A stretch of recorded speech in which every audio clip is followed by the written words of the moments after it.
28 नवंबर को विपक्ष ने, आपको बता दें कि भारत बंद की धमकी भी दी है। सरकार ने हालांकि विपक्ष को मनाने की कोशिशें तेज कर दी हैं।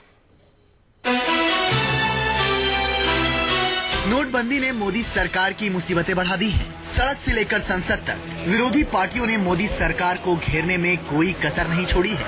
16 नवंबर से शुरू हुई संसद में अब तक कोई काम नहीं हो पाया है। नोटबंदी पर विपक्ष संसद में वित्त मंत्री का नहीं बल्कि प्रधानमंत्री का बयान सुनना चाहता है। ऐसे में सरकार ने विपक्ष को मनाने की कोशिशें तेज कर दी है। विपक्ष को मनाने का जिम्मा खुद पीएम मोदी ने अपने हाथ में ले लिया है। ऐसे में आज संसद शुरू होने से पहले पीएम मोदी विपक्षी दलों के साथ बैठक करेंगे और संसद में गतिरोध खत्म करने के लिए उन्हें मनाने की कोशिश करेंगे। इसके अलावा ये भी जानकारी मिल रही है कि विपक्ष की मांग पर आज पीएम मोदी नोटबंदी पर राज्यसभा में जवाब दे सकते हैं।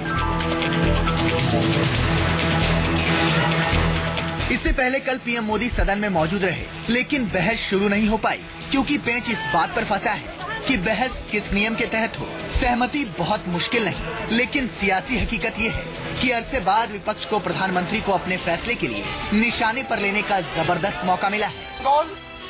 केरला फिशिंग इंडस्ट्री उड़ा दी, किसानों को खत्म कर दिया, मजदूरों को खत्म कर दिया, छोटे जो दुकानदार हैं उनको खत्म कर दिया। आप मुझे बताइए, लाइन में आपको कोई बड़ा इंडस्ट्रियलिस्ट सूट बूट वाला दिखाई दे रहा है? कोई बीजेपी का एमएलए एमपी दिखाई दे रहा है? क्यों नहीं? उनको कैसे पैसे की जरूरत है? हालांकि नोटबंदी पर सरकार लचीला रुख नहीं अपनाने का फैसला कर चुकी है, क्योंकि काले धन पर लगाम लगाने और नोटबंदी के फैसले पर आम लोगों की जो राय सामने आई, उससे सरकार के हौसले बुलंद हैं। पीएम मोदी के नमो ऐप पर पूछे गए ज्यादातर सवालों पर जनता मोदी सरकार के फैसले के साथ दिखी। नमो ऐप पर शुरू किए गए सर्वे में सवाल था कि क्या आपको लगता है कि भारत में काला धन है? 98% लोगों ने इसका जवाब हाँ में दिया। भ्रष्टाचार और काले धन के खिलाफ लड़ाई लड़ने और इस समस्या को दूर करने को लेकर भी 99% लोगों ने जवाब हाँ में दिया।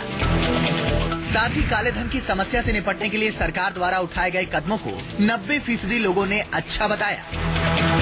ऐसे में सरकार विपक्ष के आगे झुकने को बिल्कुल भी तैयार नहीं है, क्योंकि कुछ ही महीनों में कई राज्यों में अहम चुनाव है और सरकार जानती है कि विपक्ष की कोशिश नोटबंदी को सियासी मुद्दा बनाने का है और बीजेपी ऐसा हरगिज नहीं होने देना चाहती।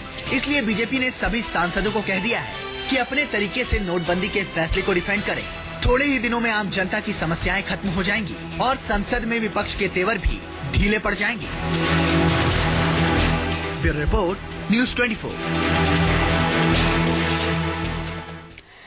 तो विपक्ष को मनाने की कोशिश जरूर हो रही है, लेकिन ये तय है कि सरकार भी झुकने को तैयार नहीं।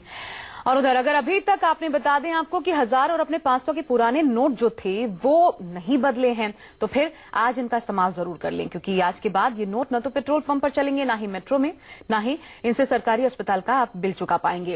हालांकि सरकार के ऊपर 1000 और 500 के नोट चलाने की तारीख आज के बाद और बढ़ाने का दबाव है, लेकिन अभी तक सरकार की तरफ से आखिरी तारीख आगे बढ़ाई जाएगी या नहीं, ऐसा कोई संकेत नहीं मिला है।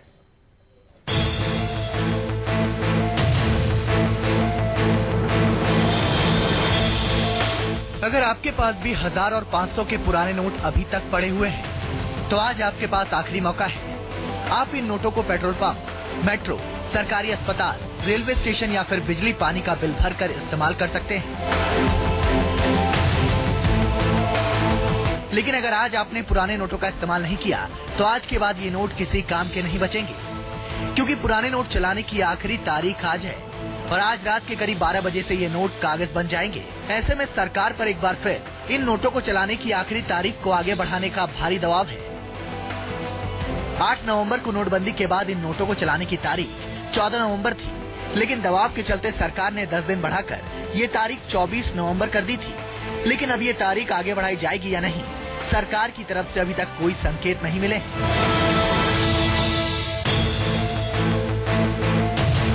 इसके अलावा आज के बाद आपको नेशनल हाईवे पर टोल देना होगा। नोटबंदी के बाद सरकार की तरफ से किए टोल फ्री ऐलान की भी आज मियाद खत्म हो रही है।